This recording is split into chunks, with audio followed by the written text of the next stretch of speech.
Good evening. This is Crime Classics. I am Thomas Hyland. I'm going to tell you another true crime story. Listen.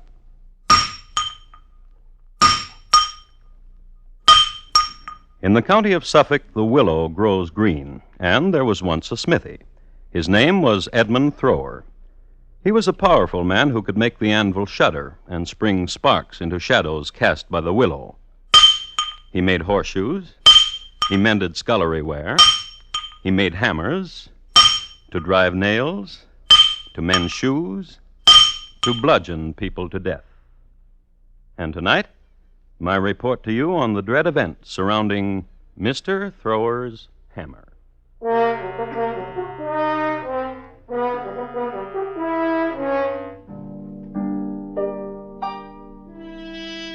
Crime Classics, a series of true crime stories taken from the records and newspapers of every land, from every time. Your host each week, Mr. Thomas Hyland, connoisseur of crime, student of violence, teller of murders. Now, once again, Thomas Hyland.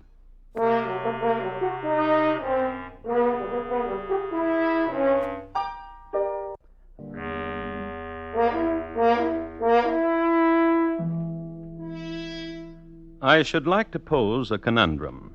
Of course, I already know its answer, but it took history 11 years to solve it. But was this puzzle solved?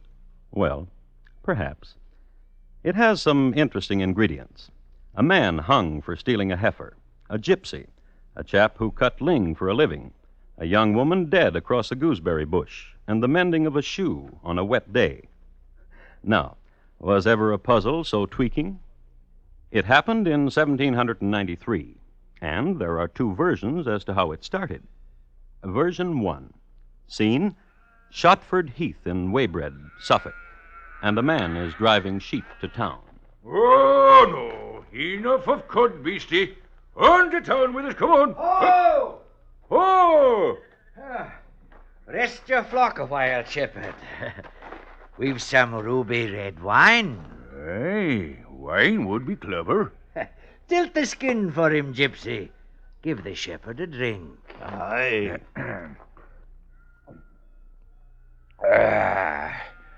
Very clever, and ruby red.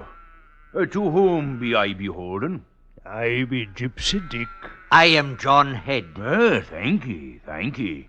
I be Edmund Thrower. They call me friend here Gypsy because he does things gypsy-like. He touches the winds and says who will die in the next town.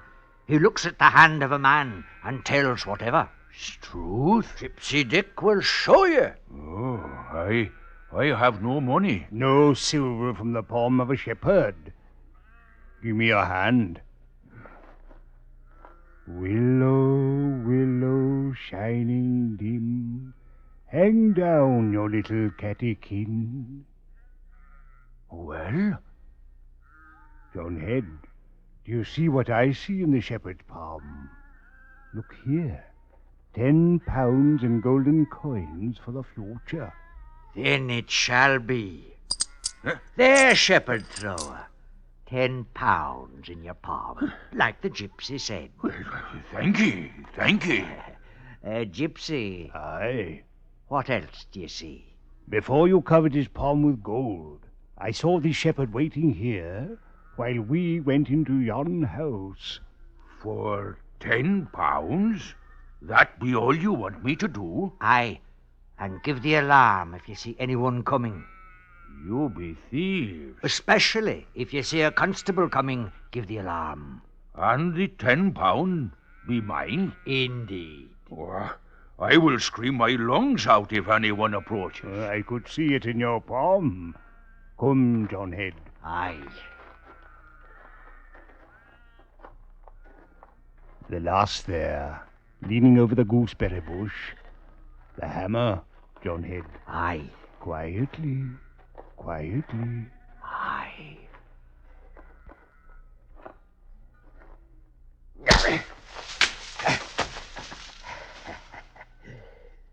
Our dear old daddy would grieve if he found his daughter so. Look, through the window, her father sleeps in a chair. Quietly.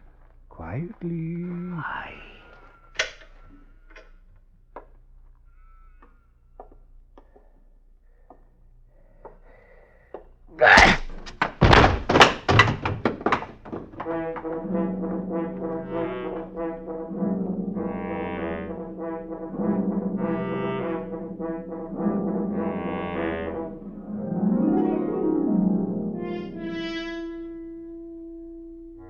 A father and his daughter were just bludgeoned to death.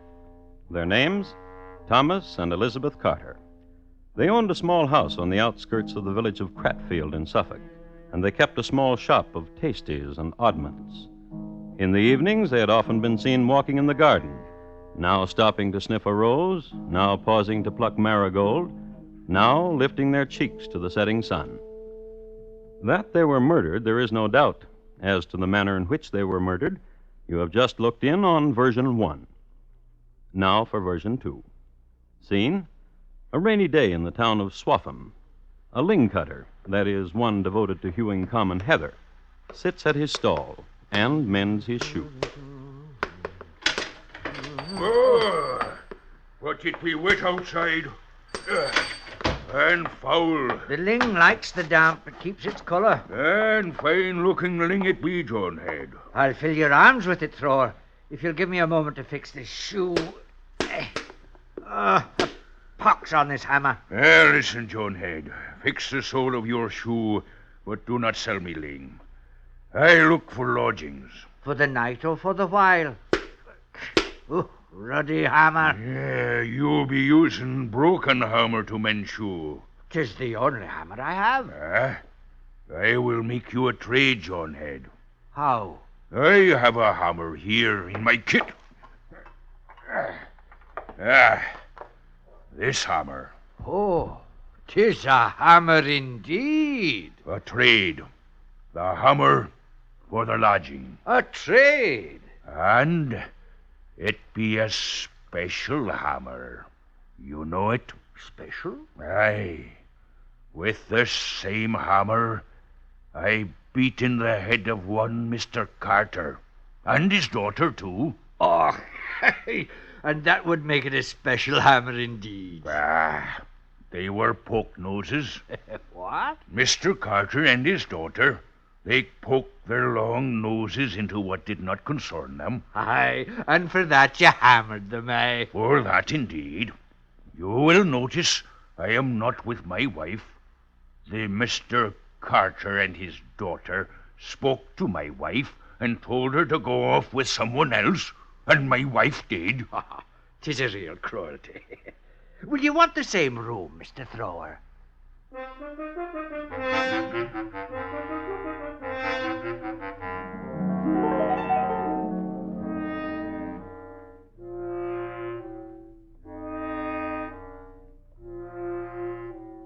The two versions of how the Carters, father and daughter, met their respective ends.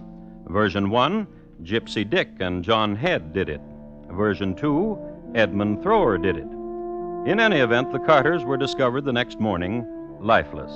And, as we well know in these times, the things that were raised were hues and cries. Also, there was much scurrying and running about and clamor. But all this fell upon the stillness of the Suffolk heath. There were seasons and rainy days and days of sunshine and heather, and the ling cutters came and went, and the sheep became coats and mutton, and a certain gooseberry bush bloomed lovely, and berries died unpicked. And somewhere far away, a gypsy with the unlikely name of Dick held a palm and said this: Willow, willow, shining dim, hang down your little catechin. And picked a pocket. There were seasons and there were years. 11 years. Mr. Thrower was now a blacksmith among the willows. Mr. John Head was now a convict among the vermin and the lice of Ipswich jail. Mr. Head had committed a felony. He had robbed a sailor. His sentence hadn't been passed yet, but his cellmates had. John Head, What is it, Saunders? I can't sleep. You'll sleep for long in a few hours. They say that on the gallows sleep is slow to come, that it's painful, Unless you have a friend to hold down your legs, then death is quick. If they will let me, I will do it for you, Saunders. Oh, thank you. Seems to me What? cruel. Death. What I did was cruel. To steal a heifer is cruel and deserves death. I knew it when I stole it. And you'll die too. You stole a heifer. I but robbed a sailor. My brother robbed a sailor. He was hung and he was given to the surgeons. You'll die. Ah, 'tis odd. What? Once before there was a time like this. Once before they would hang me. Why? Long ago, 10 years or so, 11, they took me from a public house where I'd laid drunk and told me I'd killed a man and his daughter, that I'd knocked their heads in with a hammer.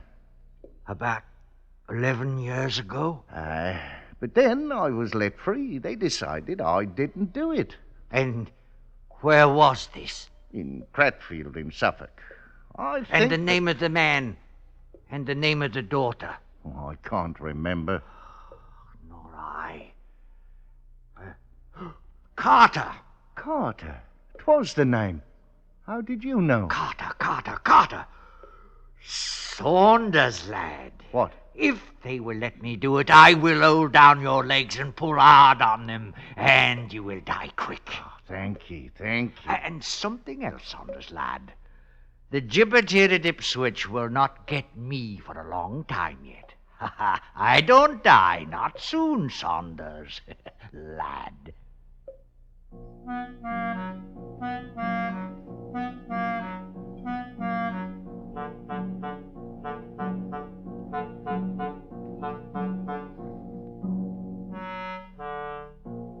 Straw is a useful commodity.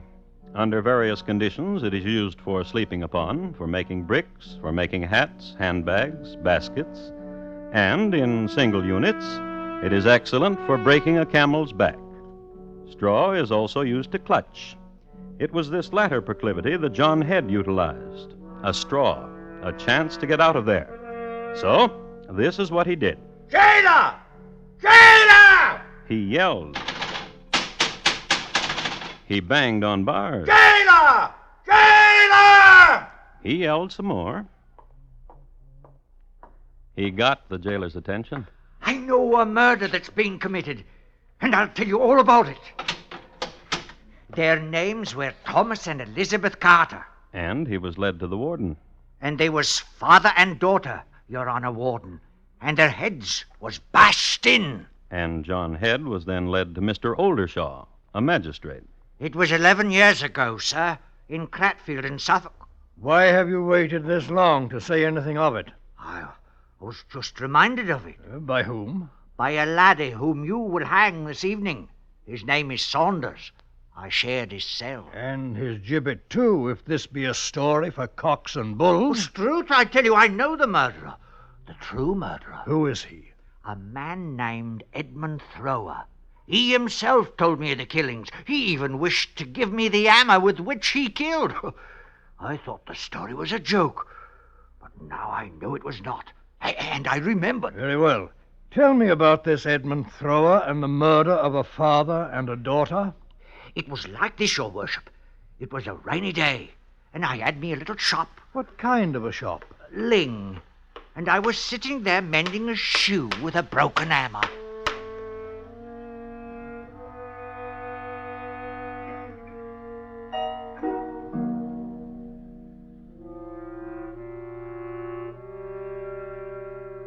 And John Head proceeded to tell the magistrate version 2 of the double murder. You remember the one where Thrower offered Head a hammer, the very one he confessed with which he had committed the crime? The result of John Head's story, he was not hanged, and a search was begun for Edmund Thrower. Now that's really making the most out of straws, isn't it?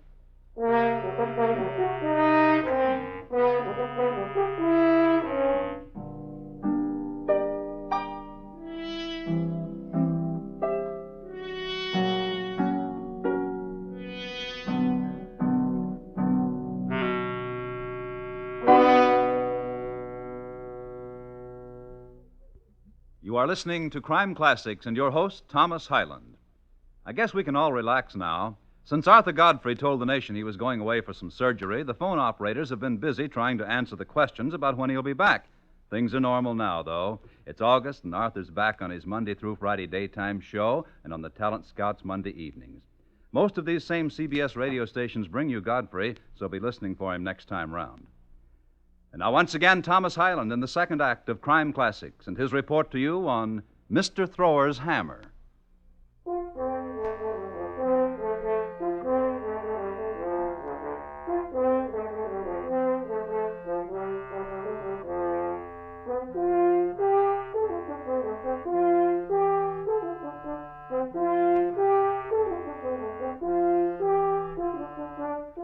England in 1804. It was a peaceful time for England. They didn't have the colonies to worry about anymore. And on the boards of the theaters, a play called Heels Up was all the rage. Also, the towns were getting accustomed to the sight of red Indians from America walking the streets. And it was the year when Lady Gwen Fitzmorue rode to hounds one day and showed up a week later in Paris, thereby rocking the world from the Bay of Bundy to the Mediterranean.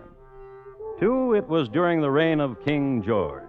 And for the most part, except for losing the colonies, George's reign was acceptable. Generally speaking, a pleasant time in England. In Suffolk now, however, there was a stir. Something about a double murder committed 11 years before. Memories and records were tapped, and sure enough, on a spring day in the year of 1793, Mr. Thomas Carter and his daughter Elizabeth had been hammered to death, one in his chair, the other over a gooseberry bush. The most fruitful tapping of memory was John Heads, who remembered that it was Edmund Thrower who did it. But Mr. Thrower was nowhere to be found. Observe now a coincidence of history. Another tankard of ale, Mr. Fox. Oh, thank you, Oldershaw. No. Just this pipe and to relax. Drink away if you like it, though. Don't mind me. No, enough for me, too. Pass me the taper. Aye, here. It's good tobacco you brought from London town. What kind is it? Virginia. Equally fine in the pipe or the nose. I'll send you a packet. Aye, and thanks to you. Your business accomplished in Ipswich, Mr. Fox? Aye. A matter of a legacy. Some lucky people have legacies. Would that you would deliver me one. And what would you do, Oldershaw? Take a frigate to America. You've been to America, have you not, Mr. Fox? Aye. Is it true about Kentucky, Mr. Fox? I would not know. I never got out of Virginia. As a matter of fact, though, the woman to whom I delivered the legacy plans to go to America, too. Mrs. Thrower. Thrower, did you say? Aye, Mrs. Edmund Thrower. And where in Ipswich did you find her? In a cardboard house on Pretty Prentice Lane. She is a gatherer and a seller of kindling wood. It took me a year to find her. And I've been looking for her husband for 6 months now. Her husband? Why? For 2 murders. I am quite sure that Mrs. Thrower knows where her husband is. Oh? This legacy I brought to her, the papers had to be signed by both her and her husband. She took the papers from me and brought them back a few days later and signed by Edmund Thrower. Pretty Prentice Lane? A cardboard house, and on the door it says, kindling for sale. Well, shall we enjoy one more tankard, Mr. Oldershaw? Oh, surely you're not going to Pretty Prentice Lane at this hour. Good night, Oldershaw.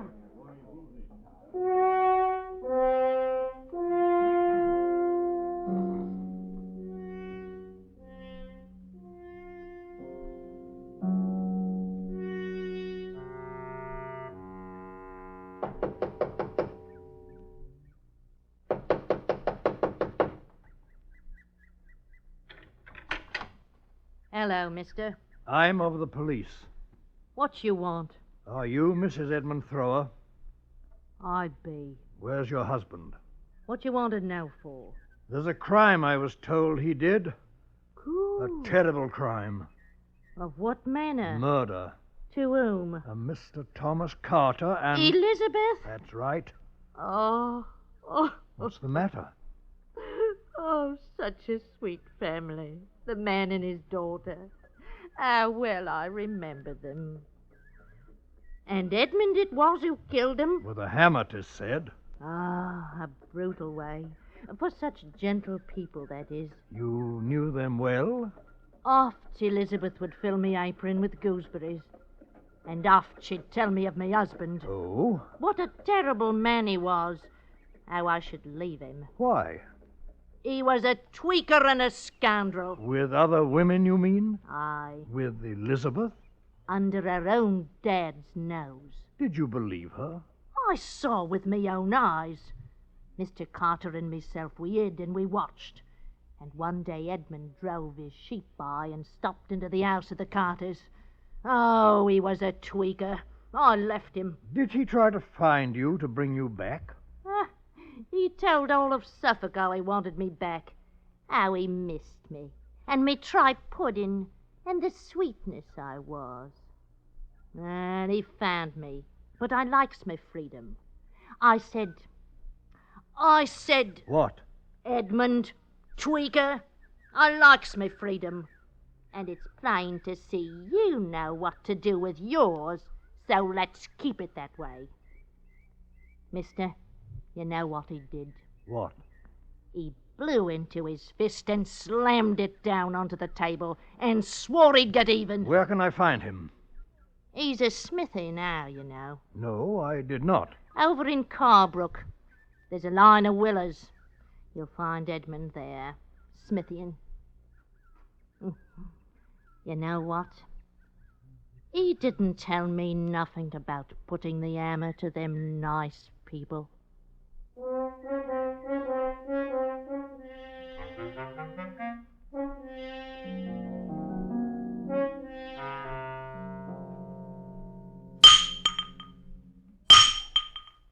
Edmund Thrower? Yes? I am a magistrate of the law. You will come with me.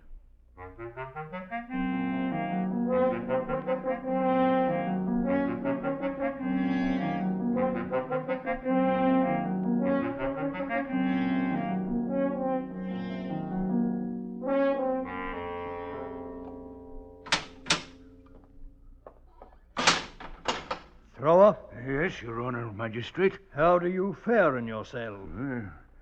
Tolerably, sir. I'll listen to your story now, Thrower. Yes, sir. I am a smithy, and I have been a smithy for the past year now. And before... No, of the murder of the Carters, of why I have explained to you that you are here. Very happy to. I can remember everything. Good. In March 1792, I was discharged from the Navy and went to work for Mr. Potter at Stradbrook and helping him to fetch and carry sheep about. Till when? Oh, till Michaelmas 1793. Sometime after March 1793, as I was going over Shotford Heath in Weybridge, Suffolk, I was overtaken by a man called John Head and one called Gypsy Dick. One of them had a skin ruby red wine. And so it was that Edmund Thrower told version number 1. This is the version wherein John Head and Gypsy Dick were supposed to have committed that double murder. And so we come now to the final playing out of the conundrum I posed for you a while ago, and whose elements have been displayed for you. Jurisprudence now and the English law. Edmund Thrower was brought to trial. I have a copy here of the original indictment, and I'd like to read it to you. Edmund Thrower, 58 years of age, not having the fear of God before his eyes, but instigated by the devil, feloniously, willfully, maliciously, and with malice aforethought, made an assault on Elizabeth Carter at Cratfield in the county of Suffolk on the 16th day of October in the 33rd year of the present reign, in and upon the body of the said Elizabeth Carter, and with a certain hammer, then and therewith, did strike the said Elizabeth divers mortal wounds upon the head, of which she died, against the statute and against the king's peace. At this trial, Magistrate Oldershaw presided. Edmund Thrower, how do you plead? Not guilty. Then a second indictment was read concerning the murder of Thomas, father of Elizabeth Carter. Edmund Thrower, how do you plead? Not guilty. Then, from almost nowhere, a man who went by the name of Gypsy Dick was sworn and took the stand and made a statement. He told where he lived. At Crutfield. And did he recollect the murder? Oh, yes. I was walking Shotford Heath on the morning of the murder. It was about 9 o'clock when my attention was excited.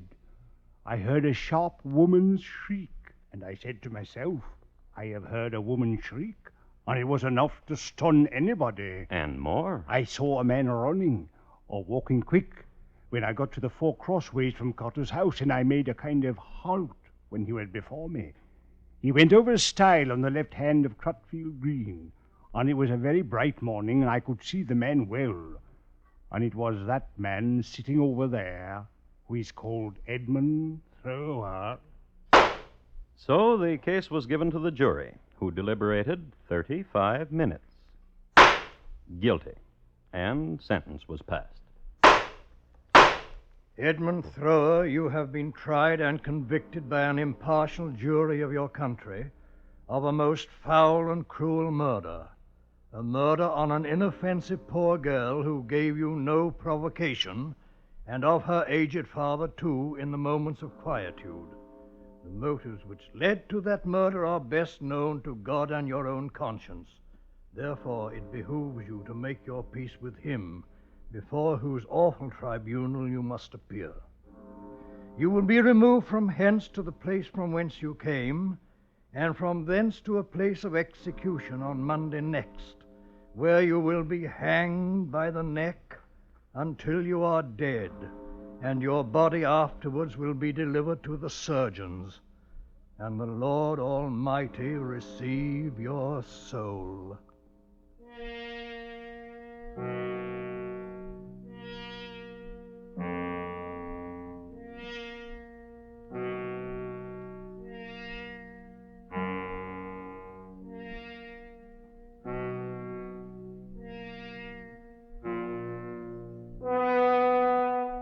It took history 11 years to solve the puzzle, but was it solved? As a student of crime, I'm not sure, nor should you be. But one thing is certain. In the county of Suffolk, the willow grows green, and from one of them there hung a smithy.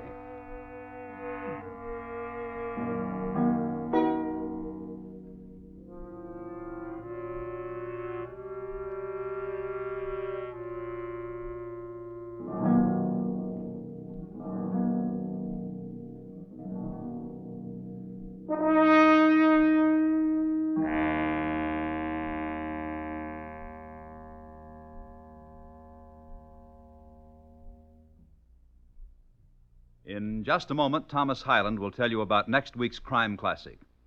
Mr. Thrower's Hammer, tonight's Crime Classic, was adapted from the original court reports and newspaper accounts by Morton Fine and David Friedkin.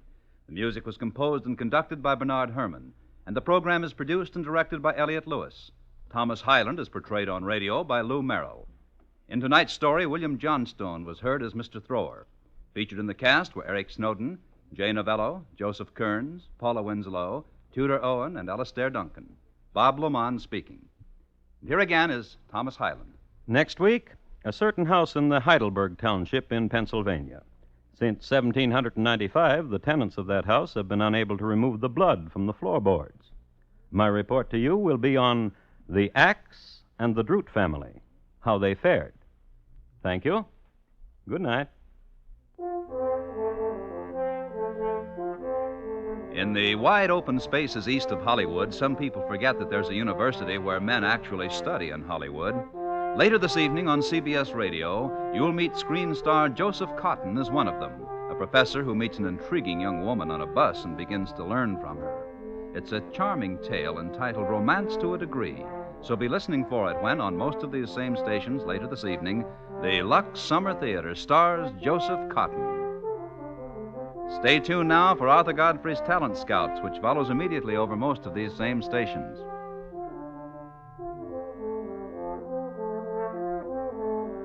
And remember, Bill Cullen's Walk a Mile show is heard Monday evenings on the CBS Radio Network.